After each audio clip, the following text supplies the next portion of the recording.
Hello friends, कैसे हैं आप सब। आई होप आप लोग स्वस्थ होंगे, अपनी तैयारी में व्यस्त होंगे। आज हम डिस्कस करेंगे रीट एसएसटी पेपर 2, जो आप सभी की मुख्य परीक्षा यानी कि जो मेंस का एग्जाम होने वाला है 2026 जनवरी के फर्स्ट वीक में। इसमें आप सभी के एसएसटी से 120 नंबर के क्वेश्चंस पूछे जाएंगे और अदर सब्जेक्ट से भी 80 नंबर के क्वेश्चन जो आपके हैं ये जीएस से पूछे जाएंगे, जिसमें आप सभी को राजस्थान स्पेशल पढ़ना होगा।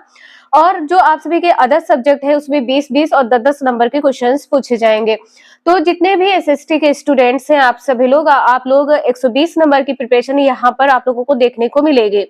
इसके बाद में जो अदर सब्जेक्ट है उसकी भी क्लासेस आप सभी को कंटिन्यू इस चैनल के माध्यम से मिलती रहेगी, इसलिए आप सभी लोग चैनल सब्सक्राइब जरूर कर लीजिएगा, साथ में बेल आइकन प्रेस कर लीजिएगा, इससे नोटिफिकेशन आप सभी को मिलता रहेगा। तो यहाँ पर क्वेश्चन आपका फर्स्ट दिया है, भारतीय इतिहास में 20वीं शताब्दी का तीसरा दशक महत्वपूर्ण रहा है क्योंकि। जो 20वीं शताब्दी का तीसरा दशक है ये महत्वपूर्ण क्यों रहा है? क्योंकि इसमें सिंधु सभ्यता की खोज हुई थी। यहाँ पर आंसर आपका डी सही हो जाएगा। और सिंधु सभ्यता की जो खोज है ये कब हुई थी? तो ये खोज हुई थी 1921 में। सिंधु सभ्यता की खोज कब हुई थी? तो 1921 में। और ये भी ध्यान रखिएगा, जो सिंधु सभ्यता है इसमें प्रथम स्थल हड़प्पा की खोज हुई थी। हड़प्पा की खोज हुई थी और यह खोज किसने की थी? तो दयाराम साहनी ने। उत्खननकर्ता कौन है? दयाराम साहनी है। सिंधु सभ्यता का काल कब से कब तक माना जाता है? सिंधु सभ्यता का जो काल है ये 2500 से 1800 वर्ष पूर्व माना जाता है। यहाँ पर आंसर आपने देखा है डी सही है। क्वेश्चन नंबर नेक्स्ट है, इसमें बताना है निम्न में से कौन सा कथन सत्य है, ये बताना है। तो वैदिक युगीन समाज में संस्कारों का ह्रास हो गया था। आंसर यहाँ पर आपका पहला सही हो जाएगा।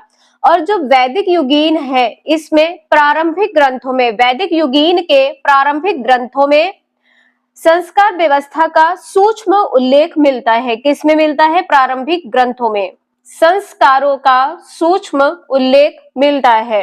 नेक्स्ट है, निम्न में से शहरीकरण का कौन सा प्रमुख कारण नहीं है?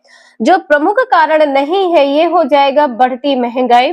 और यदि आपसे ये पूछ लिया जाए कि प्रमुख कारण क्या है, तो कुटीर उद्योगों का ह्रास है, तीव्र जनसंख्या में वृद्धि है, आवश्यक सुविधाओं का अभाव है। ये 3 प्रमुख कारण है। जो नहीं है बढ़ती महंगाई हो जाएगा। क्वेश्चन नेक्स्ट है, निम्न में से कौन सी सभ्यता हड़प्पा सभ्यता की समकालीन थी? कौन सी सभ्यता है जो हड़प्पा सभ्यता की समकालीन थी? तो ये हो जाएगा मिस्र सभ्यता। आंसर यहाँ पर आपका बी सही हो जाएगा। और जो हड़प्पा के मिस्र सभ्यता है मेसोपोटामिया है, मेसोपोटामिया। इसके बाद में मध्य एशिया और यहाँ पर फारस की खाड़ी सभ्यताओं के साथ व्यापारिक संबंध था। किस प्रकार का संबंध था? व्यापारिक संबंध था।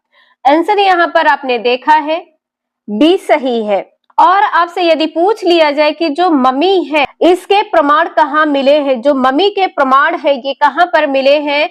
तो लोथल के गुजरात से मिले हैं।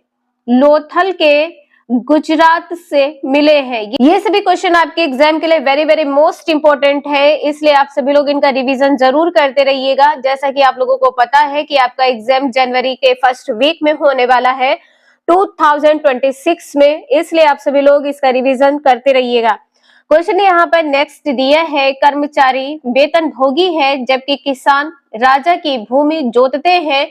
चीनी यात्री का यह कथन किस शासक के संदर्भ में कहा गया? चंद्रगुप्त द्वितीय के शासक के संदर्भ में कहा गया था। आंसर यहाँ पर बी सही है। जो फाहियान है चीनी यात्री, जो फाहियान है ये भारत कब आया था? फाहियान भारत कब आया था? आप लोगों को पता हो तो कमेंट करके जरूर बताइए। 399 से 414 ईस्वी के मध्य भारत आया था। कौन? चीनी यात्री फाहियान। फाहियान कौन है? चीनी यात्री है। और चीनी यात्री जो फाहियान है इन्होंने अपने अनुभव किस पुस्तक में लिखे हैं? इन्होंने अपने अनुभव लिखे हैं। फू पुस्तक का नाम क्या है? फू को की में अपने अनुभव लिखे हैं। आंसर यहाँ पर आपका सी सही है। नेक्स्ट है, किस चोल शासक ने पल्लवों को हराकर कांची पर अधिकार कर लिया? आंसर आपका यहाँ पर बी सही हो जाएगा, आदित्य प्रथम। आदित्य प्रथम कौन है? तो विजयालय के पुत्र है। आदित्य प्रथम कौन है? विजयालय के पुत्र। विजयालय के पुत्र कौन है? आदित्य प्रथम है। और इन्होंने किसको हराया था? तो हराया यहाँ पे ध्यान रखिएगा, हराया था किसको? पल्लव नरेश को हराया था। हराया किसको था?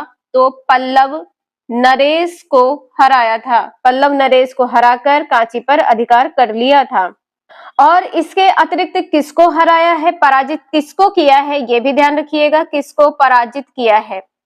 आदित्य प्रथम ने किसको पराजित किया है? ये भी ध्यान रखिएगा। तो पांड्य को पराजित किया है और कलिंग शासक को पराजित किया है, और कलिंग शासक को पराजित किया है। यहाँ पर एक इंपॉर्टेंट पॉइंट है, जो चोल प्रशासक है इनके विषय की प्रथम जानकारी किसमें मिलती है? चोल शासक के विषय की प्रथम जानकारी किसमें मिलती है? तो ये मिलती है अष्टाध्याय में। किसमें मिलती है? तो अष्टाध्याय में ये जानकारी मिलती है, अष्टाध्याय में। और अष्टाध्याय किसके द्वारा रचित है? तो पाणिनि के द्वारा रचित है। नेक्स्ट है, दक्षिण भारत के चोल वंश ने राज्य को राष्ट्र, कोट्टम तथा ग्राम में विभाजित किया। तो यहाँ पर आंसर आपका क्या सही हो जाएगा? पल्लव। किस राजवंश ने किया है? तो पल्लव राजवंश ने किया है। आंसर आपका यहाँ पर बी सही है। और चोलों ने राज्य को, जो चोल थे, चोल ने राज्य को किसमें विभाजित किया है? राज्य को किसमें विभाजित किया है? मंडल में। मंडल यानी कि प्रांत। मंडल में, मंडल यानी कि क्या है? प्रांत है। इसके बाद में नाडु है। नाडु का मतलब क्या है? जिला है। नाडु का मतलब क्या है? जिला है। कुर्रम का मतलब क्या है? कुर्रम का मतलब है ग्राम। कुर्रम का मतलब क्या है? ग्राम है। तो यहाँ पर आंसर आप लोग देख पाए हैं कि बी सही है, पल्लव होगा। और यदि आप सभी से चोल राज्य का पूछा जाए कि चोल राज्य को कितने भागों में विभाजित किया है और उनको कहते क्या है, तो मंडल को प्रांत कहते हैं, नाडु को जिला कहते हैं, कुर्रम को ग्राम कहते हैं। अगर आप लोगों को ये वीडियो थोड़ी भी यूजफुल लग रही हो तो please like, share and subscribe जरूर करें। क्वेश्चन नेक्स्ट दिया है, किस राजवंश के समय कन्हेरी विश्वविद्यालय प्रसिद्ध हुआ? जो कन्हेरी विश्वविद्यालय है ये प्रसिद्ध हुआ है राष्ट्रकूट के शासन में या राजवंश में। आंसर यहाँ पर आपका पहला सही है। और ये स्थित कहाँ पर है? जो कन्हेरी विश्वविद्यालय है ये कहाँ पर स्थित है? तो महाराष्ट्र में स्थित है। ये कहाँ पर स्थित है? महाराष्ट्र में। नेक्स्ट है, रामपुरवा का वृषभ शीर्ष वाला अशोक स्तंभ किस राज्य में है? जो अशोक स्तंभ है सभी को पता है बिहार में है। पहला आंसर आपका सही है। और जो अशोक था ये पहला शासक था जिसने अपने अभिलेखों के मध्य से अपनी प्रजा को संबोधित किया है। अभिलेखों के माध्यम से प्रजा को संबोधित करने वाला पहला शासक कौन है? तो अशोक है। और जो ये प्रेरणा है मिली कहाँ से है? प्रेरणा ये कहाँ से मिली है कि आपको जो प्रजा को संबोधित करना है तो ये अभिलेख के माध्यम से कर सकते हैं। तो ये जो प्रेरणा है ईरान से मिली है। ये प्रेरणा कहाँ से मिली है? ईरान से मिली है। किसके द्वारा मिली है? तो ये पूछ लिया जाए तो ईरानी राजा दारा के द्वारा। ईरानी राजा दारा कौन थे? तो डेरियस प्रथम। डेरियस प्रथम थे। इनसे ही प्रेरणा मिली है कि आप प्रजा को अभिलेखों के माध्यम से संबोधित कर सकते हैं। आंसर आपका यहाँ पर पहला सही है। क्वेश्चन नेक्स्ट है, निम्न में से सगुण भक्ति का प्रचारक संत था? जो प्रचारक संत था ये निम्बार्क है। आंसर आपका यहाँ पर सी सही हो जाएगा, निम्बार्क।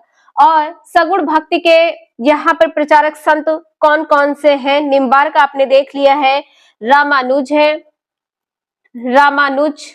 इसके बाद में रामानंद है, रामानंद। और यहाँ पर वल्लभाचार्य है, वल्लभाचार्य। इसके बाद में है माधवाचार्य। तो ये सभी जो है सगुण भक्ति के प्रचारक है। आंसर आपका यहाँ पर सी सही हो जाएगा। नेक्स्ट है मुगल कालीन कला के बारे में कौन सा कथन असत्य है, ये बताना है। जो असत्य है ये हो जाएगा अकबर ने फतेहपुर सीकरी 1585 के बाद बनवाई। तो यहाँ पर आंसर ये आपका गलत हो जाएगा और बाकी ये तीनों पॉइंट आपके सही है।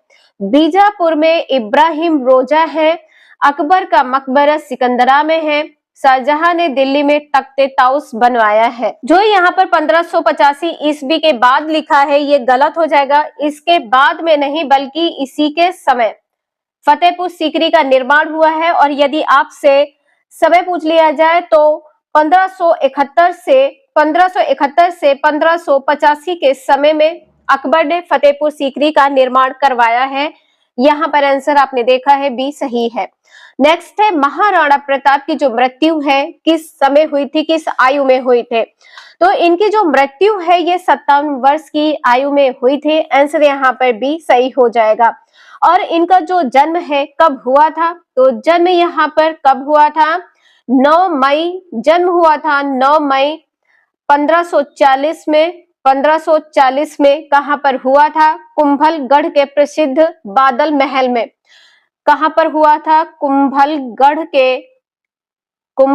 के प्रसिद्ध बादल महल में हुआ था, बादल महल में जन्म हुआ था। और जो इनका राज्याभिषेक है ये कब कराया गया था, राज्याभिषेक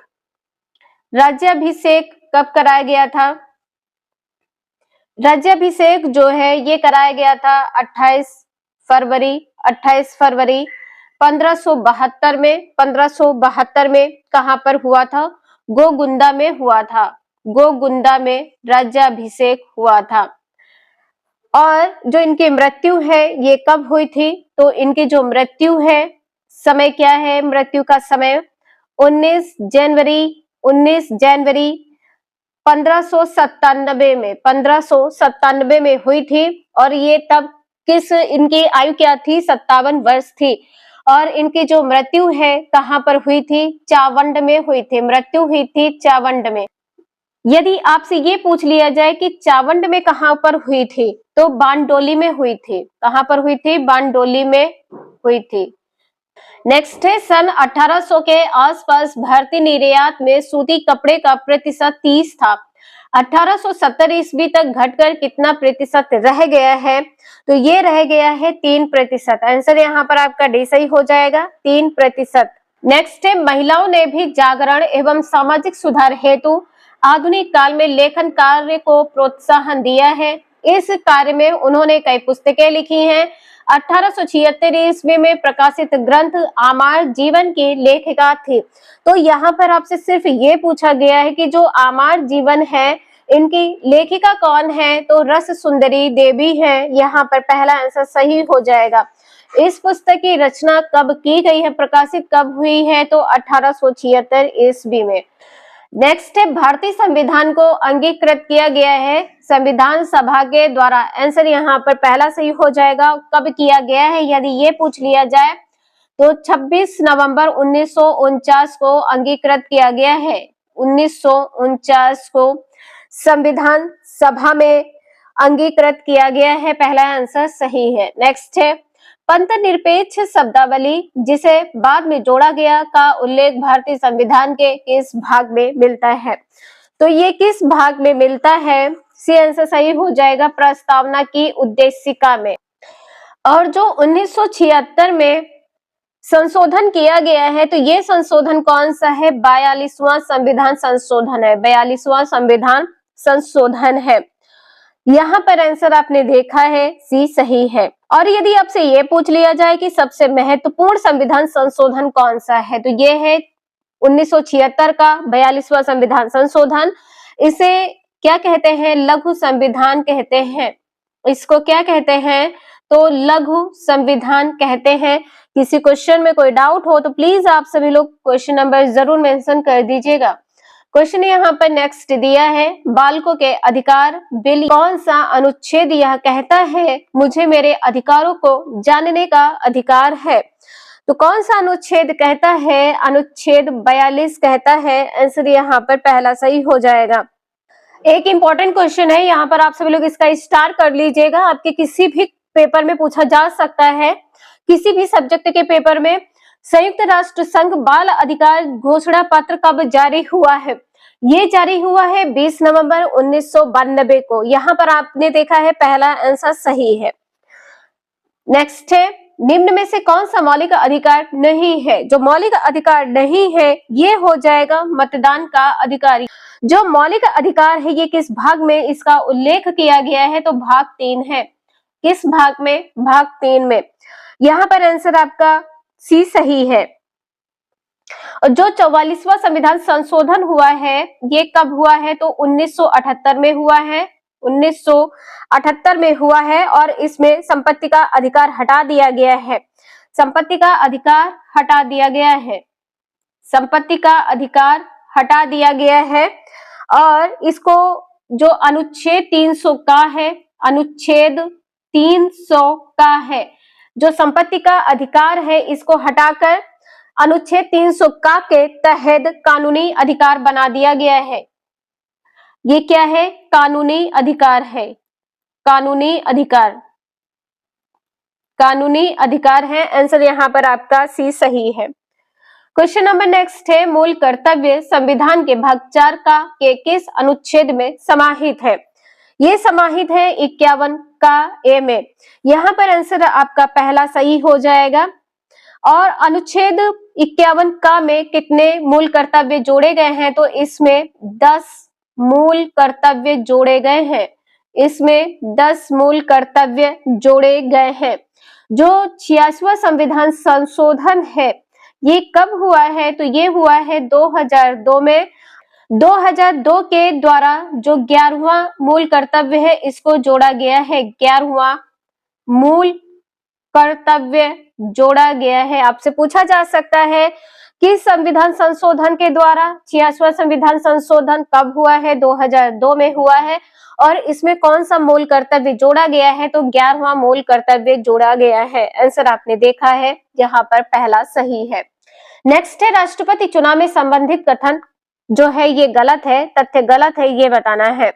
आंसर यहाँ पर आपका बी सही हो जाएगा। सभी विधायकों के मत समान मूल्य रखते हैं, यहाँ पर ये गलत है।